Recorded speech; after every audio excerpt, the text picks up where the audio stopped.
आणि हा एखाद्याने विचारलंस की बाप्पा तुला इथे करमलं का, तर बाप्पाचं उत्तर काय असेल?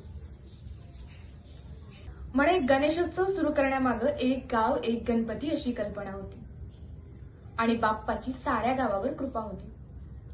आता ऐकेल तो माणूस कसला, एकमेकावर रुसून बसला, आपापसातील वाढत गेला हेवा दावा, बाप्पा आता आम्हाला आमच्या घरी हवा.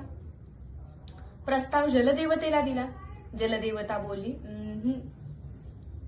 मानसाचा हट्ट शिगेला गेला.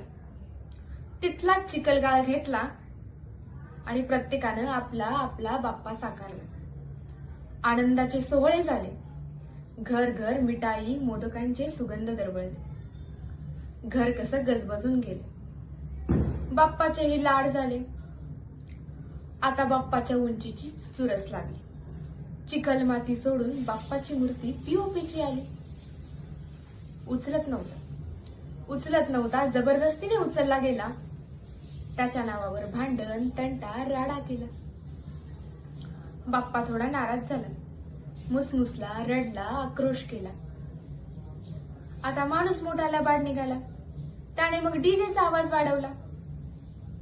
शेवटी अनंत चतुर्दशीला बाप्पा जाताना बोलून निघाला, येतो लेकरांनो निरोप द्या मजला. पुन्हा एकदा माणसाचा खोटारडेपणा समोर आला. नको जाऊ बाप्पा जीव व्याकुळ किरे झाला, असं म्हणत तो कित्येक वेळ डीजे समोर नाचत राहिला.